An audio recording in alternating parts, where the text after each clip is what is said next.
kapatid, magandang umaga, magandang araw. Ngayon po ay magluluto po tayo ng munggo.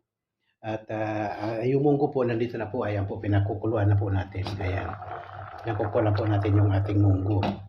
At ito po yung ating mga pansahog. Igigisa ko po sa kaunting baboy at bawang, luya. Luya po medyo marami-rami. Gustong-gusto ko po yung luya eh. Sibuyas, at ito po kamatis. At ito po yung lalagyan po natin ng pitsa. Ito po yung matigas ng pitsa, yung paa na tinatawag. Natawag ko po dyan paa. At ito po yung kanyang pitsa. Yan po ang ilalagay natin kasi wala pong dahon ng ampalaya dito sa Spain. Kaya mahirap po. Pero bueno, pagtsaga na lang po natin yung pitsa. Wala rin pong nagpunta po ako sa grocery. Bibili sana ako ng espinacas. Naubos naman yung espinacas nila. At ito po ang ating North cubes. Ito po ang paminta. Ito po ang asin. Wala pa po pala yung ating mantika, yung ating panggigisa. Pero gigisahin ko po muna yung baboy. Unahin ko po yung baboy bago ko ilagay yung bawang, luya, sibuyas at yung paa ng pitsay. Yan po, unahin ko po muna yung baboy. Kaya hintayin po natin na lumambot yung ating munggo bago po natin umpisahan. Ano po? Hintay-hintay niyo po, bantayan niyo po ako at tayo po ay magluluto mamayang konti. Yan po, magsalang na po tayo ng kawali. Medyo malapit na pong lumambot yung ating munggo. Ayan po, pinagsabay na po natin sila habang nagpapalambot po tayo. Magigisa na po tayo ng ating mga pangsahog. Para paglambot po nun, nakagisa na po tayo. Ayan po.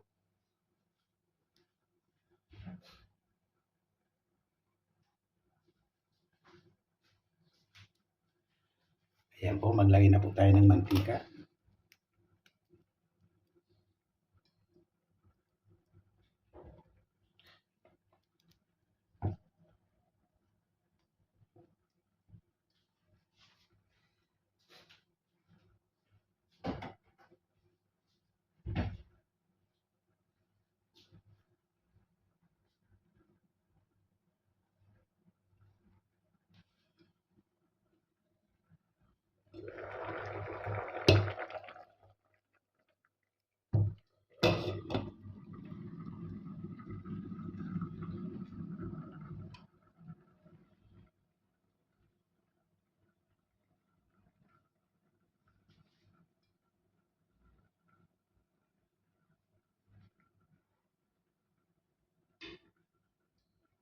Ayan po, mainit na po. Lagyan na po natin yung ating baboy.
Ayan, malambot na yung ating munggo. Patayin na natin.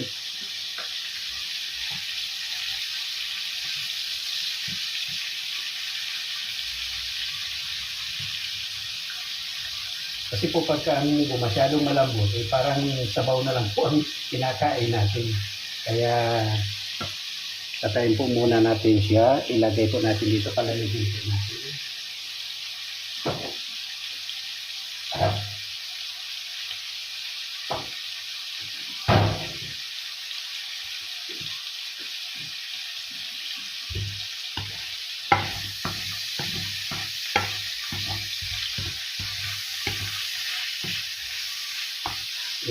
Medyo i-brown po natin siya ng kaunti.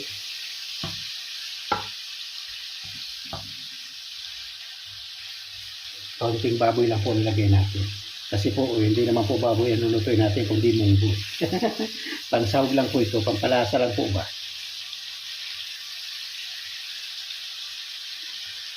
Kaya po, hintayin po natin siyang magisa ng mabuti. Aber, tingnan po natin kung okay na siya. Ayan, malapit na po.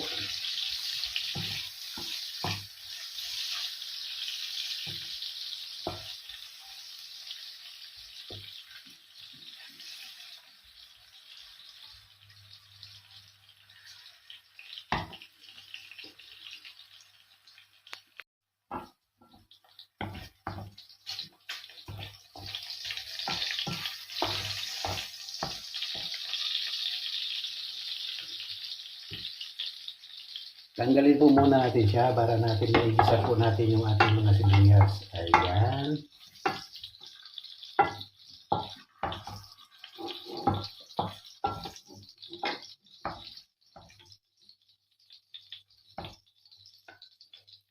Ayan po yung ating baboy. Ayan. Lagyan na po natin yung ating mga bawang. Ayan, bawang po.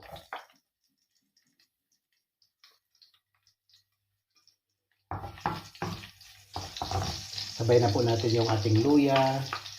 Paborito ko po yung luya. Ano din po yan sa mga nararamdaman po natin. Pampagaling din po yan. Antibiotic po yung luya. Ang tatay ko nga po, yan ang pagka wala po kaming ulam, yan ang inuulam ng tatay ko, yung luya eh. Sinasawsaw lang niya sa asin. Pero kahit na po may ulam, talagang ang tatay ko, mahilig dyan sa luya. Kaya po medyo may edad na po siya nang mawala po siya. Ayan. At lagay po natin yung sibuyas.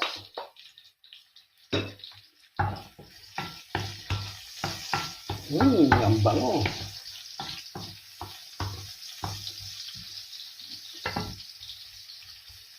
Lagyan na po natin yung kamatis. Kasi medyo gusto ko po sa kamatis, medyo luto.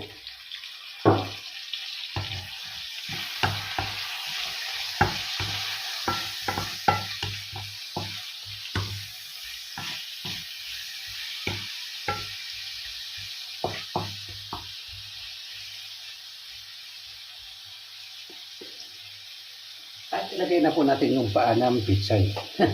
Ang paa ng pitsay, ayan po. Yung parting matigas ng pitsay.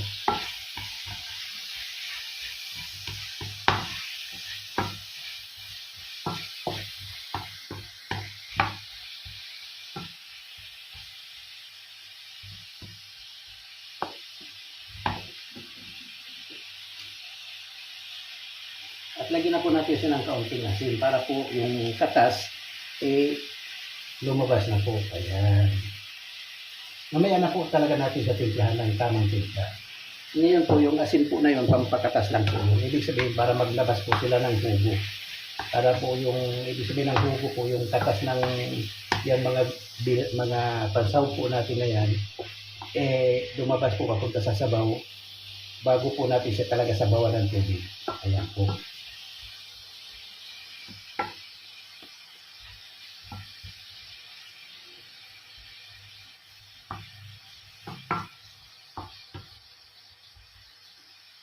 Ayan po, ang sarap na po pagmasdan lang, hindi pa po natin natitikman, kaya ayan po ang ating munggo na may panggisa po ng munggo, ayan po.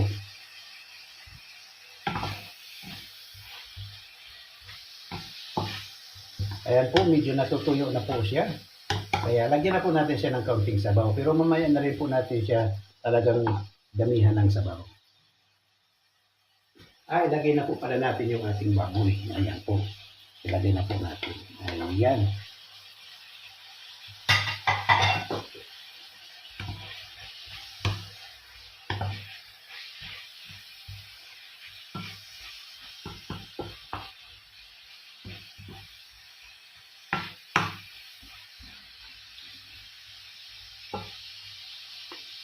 At lagyan na po natin ang sabaw.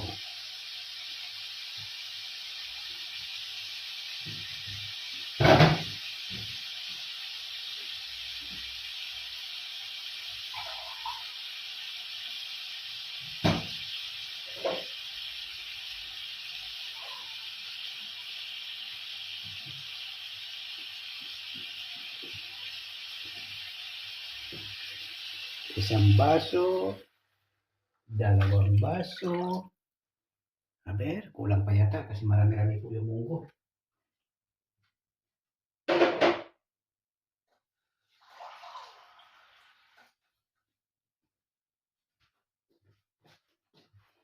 Tatlong baso. Ayan, tatlong baso po. Aber.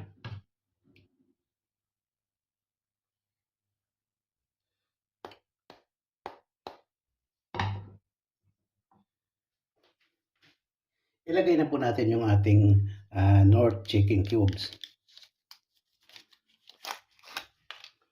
Para pag kulo po, ilagay na po natin yung ating munggo. Ayan.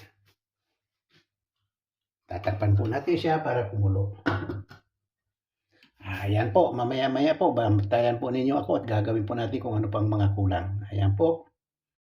Aber, tingnan po natin kung ano na nangyari sa ating niluluto. Aber. Pwede na po natin lagay ang munggo.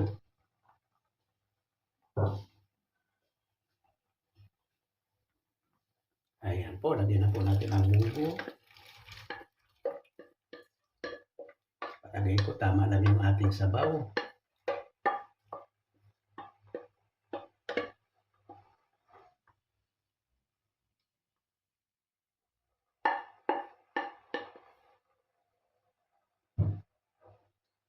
Lagyan na po natin ng paminta. Mamaya na po natin anuhin pa ng asin. Kasi hindi po natin masyadong yung lasa ngayon. Medyo kulang pa sa mga ilang kulo pa po para malagyan po natin ng pag nailagay po natin yung pichay. Nilagay po natin yung pichay, tsaka po natin siya titikman kung okay na sa timpla. Ayan. Ayan po, bantayan nyo lang po tayo. Bantay lang po tayo at mamaya-maya ayos na po yan. Bera-bera, tingnan natin kung okay na ba yung ating niluluto. Ito.